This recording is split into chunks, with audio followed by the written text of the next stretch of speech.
Hello, everyone. I hope you're having a wonderful day. Today, we're going to explore a deeply emotional story about love, sacrifice, and the fragile line between life and death. A night when exhaustion, fear, and hope collide, and a small family is pushed to the edge, only to discover what truly matters most. If you enjoy meaningful, heartfelt stories like this, don't forget to hit the subscribe button so you won't miss any of our upcoming videos. Now let's begin. Hello everyone, dear friends. Tonight, he stands on the thinnest line between life and death. In an old, cold house at the end of a dirt road, he lies curled up on his familiar bed, his breaths growing weaker with each passing minute, until consciousness slowly slips away.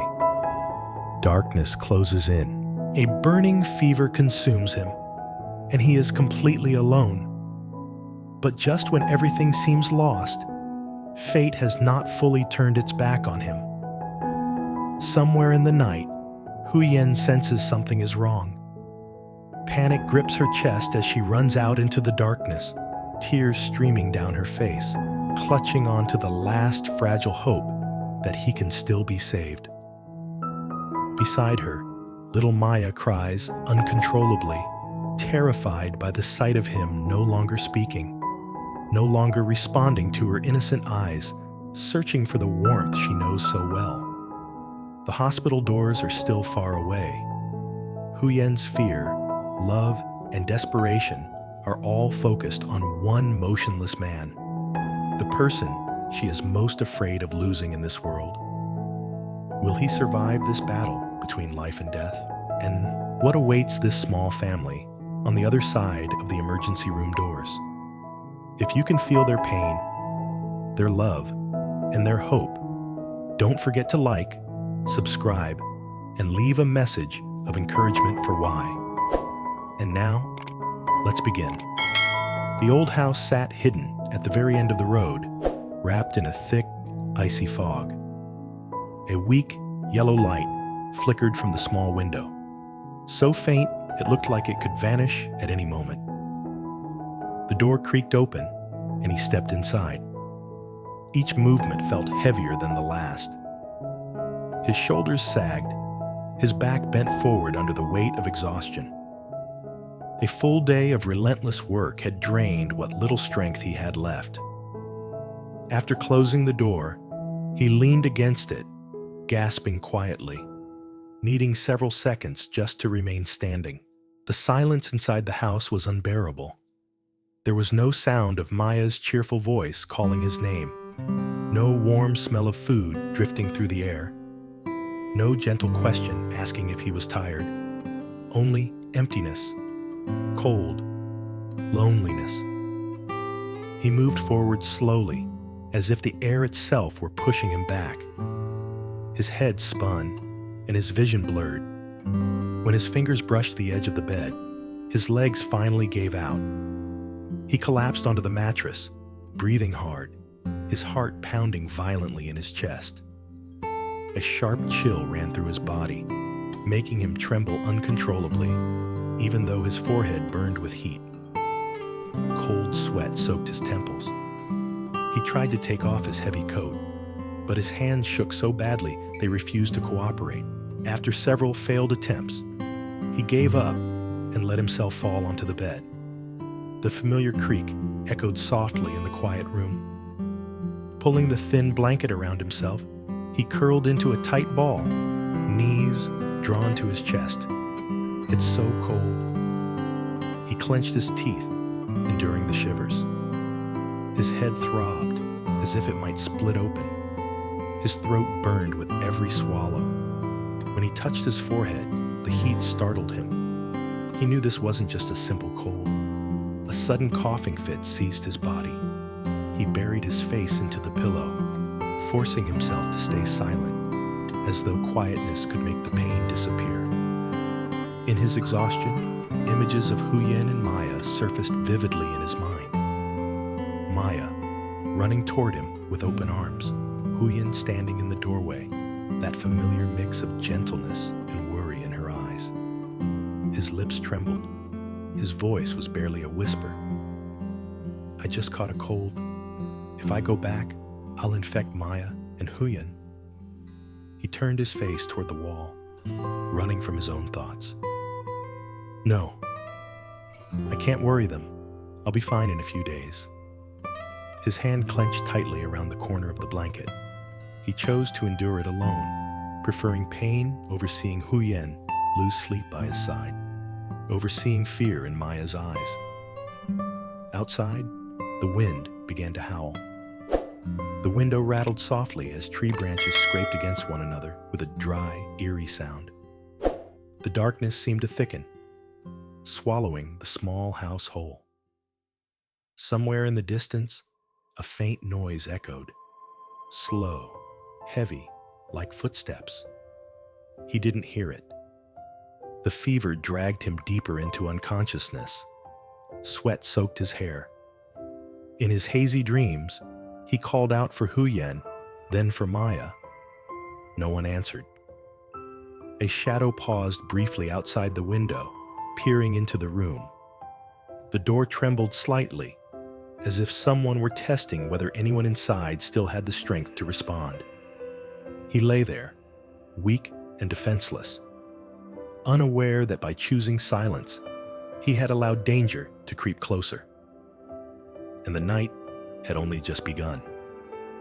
Meanwhile, in another small house not far away, a dim oil lamp cast flickering shadows across Huyen's face. Dinner sat untouched on the table, long since gone cold. Maya sat quietly, her eyes fixed on the door. Huyen glanced at the clock, then toward the yard again. That familiar figure still hadn't returned. "He said he was just going to check the garden," she murmured to herself. Her fingers tightened around the fabric of her clothes. A strange chill ran down her spine. Why hasn't he come back yet? She shook her head, trying to push the thought away, but her unease only grew stronger. Forcing a smile, she turned to Maya. "Stay here with Mom, okay?" But before the words fully left her mouth, she changed her mind. She bent down and hugged her daughter tightly, her voice trembling. "Come with me? Let's go find Uncle." Maya looked up, sensing something was wrong. She didn't ask questions.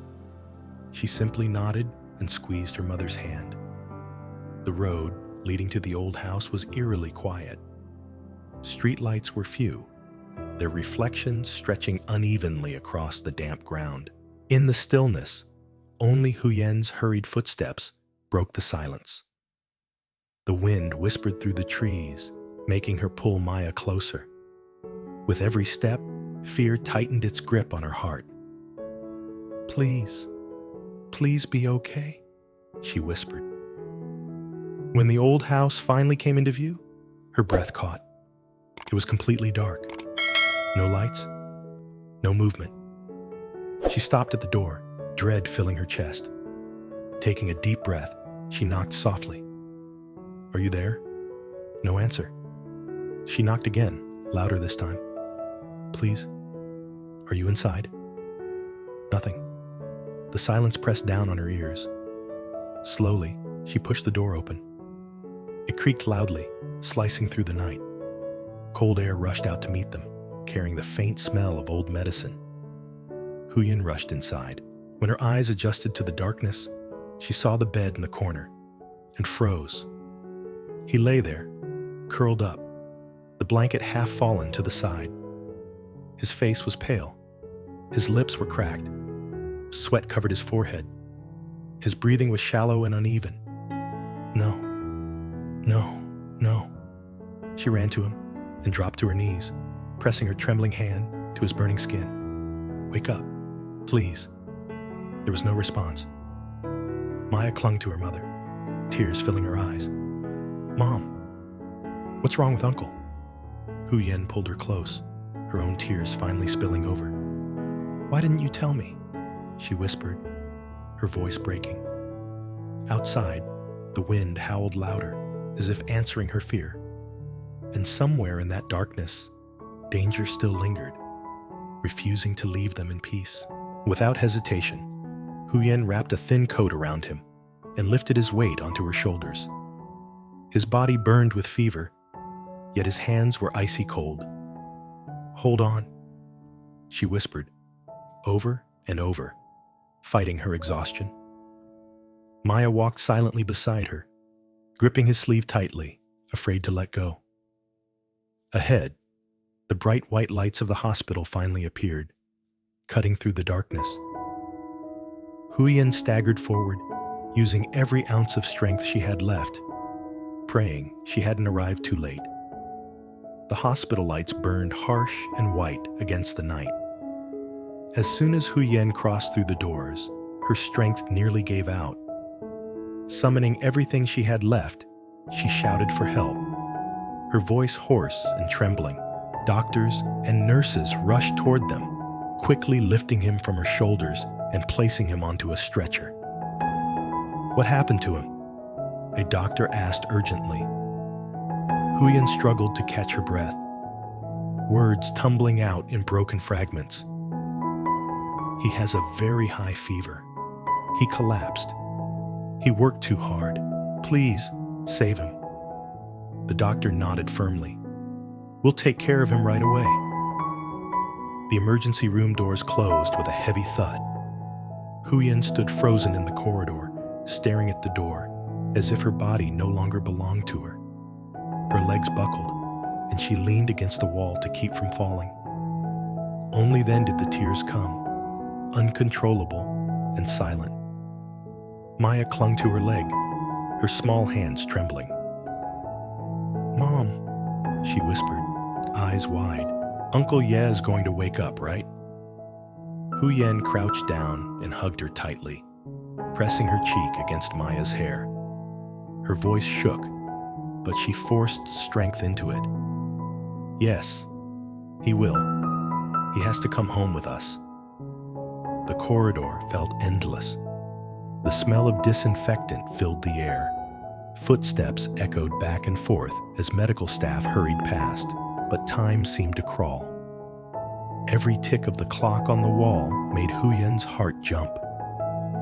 Behind that closed door, he was fighting fever and exhaustion, while outside, all she could do was wait. Hours passed, or maybe minutes. She couldn't tell anymore. Huyen sat on the cold bench, holding Maya close, afraid that if she loosened her grip, everything would fall apart. Maya rested quietly against her chest, pretending to be brave, but her fingers never relaxed from clutching her mother's clothes. "Why do you always choose to carry everything alone?" Huyen whispered to herself, her voice barely audible. She kissed Maya's hair gently. "Are you tired?" Maya shook her head, eyes red but determined. "I want to wait for Uncle Ye." That simple sentence squeezed Huyen's heart painfully. She turned her face away and inhaled deeply, forcing the tears back. Then suddenly, the emergency room door opened. Huyen shot to her feet. Maya slipped from her arms and stood beside her, gripping her hand tightly. The doctor stepped out, removing his mask, his expression calm. "How is he?" Huyen asked immediately, her voice barely holding together. The doctor gave a reassuring smile. "He's stable now. Severe exhaustion combined with a high fever. We've given him medication and fluids. With rest, he'll recover."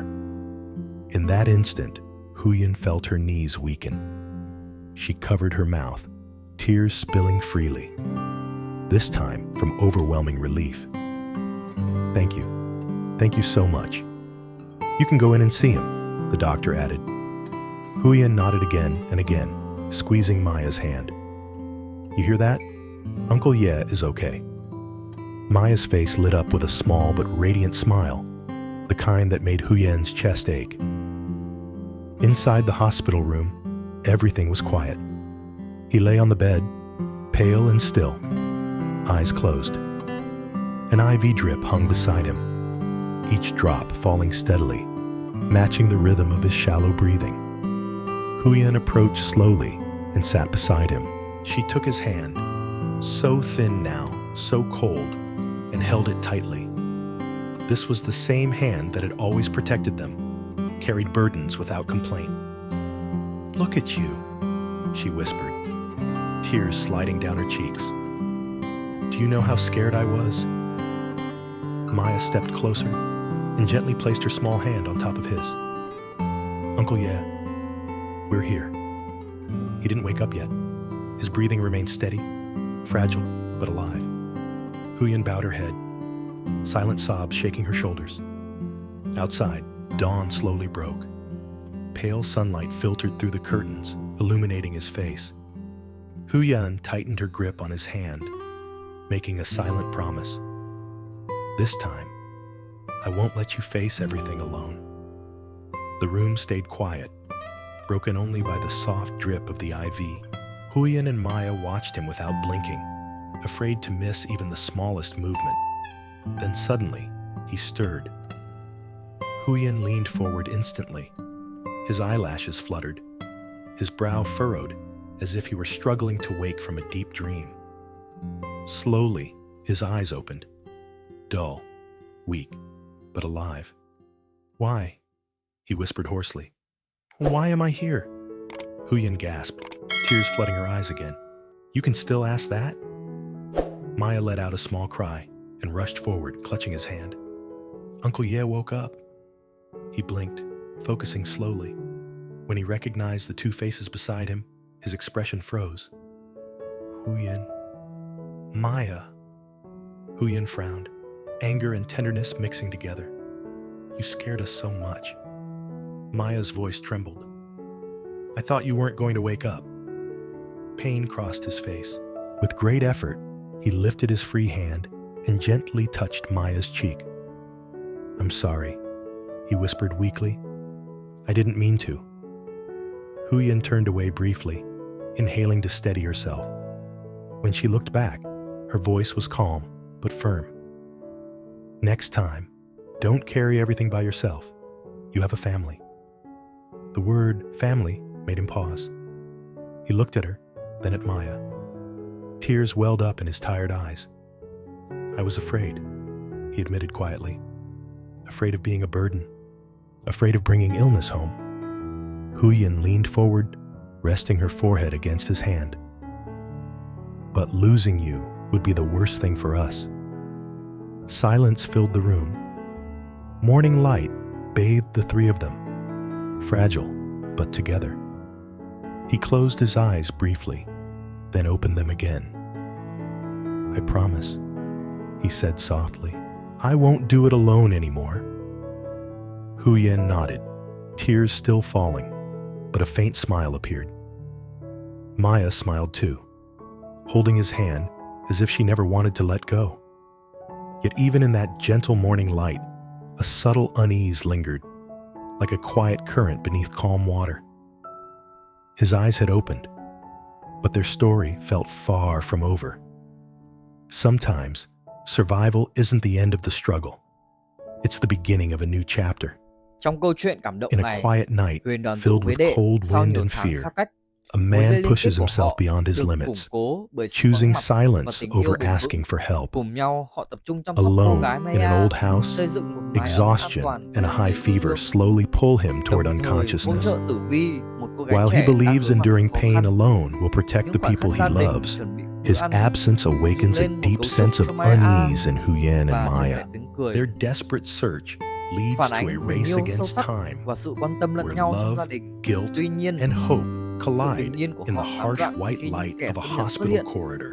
tìm kiếm tử As he vi và hovers làm nổi between bật life sự and mong manh death, và những nguy the hiểm mà small họ phải family đối is mặt. forced to confront Những a căng thẳng painful và bất định. truth. Huyền và Đệ lên kế Carrying hoạch cho một everything tương lai alone an toàn can be hơn, more dangerous quyết than định trở về sharing miền the Bắc burden. để gần gũi hơn với gia But đình và even mang lại after sự he ổn định cho opens his Maya. eyes, Qua những thử a thách, quiet mối đe tension dọa và remains. những kết Because nối chân thành, survival câu is chuyện ca not ngợi the sức end mạnh of the tình yêu, story, gia đình và sự kiên only cường the trong công việc, beginning of a new tạo dựng chapter. hy vọng và an toàn.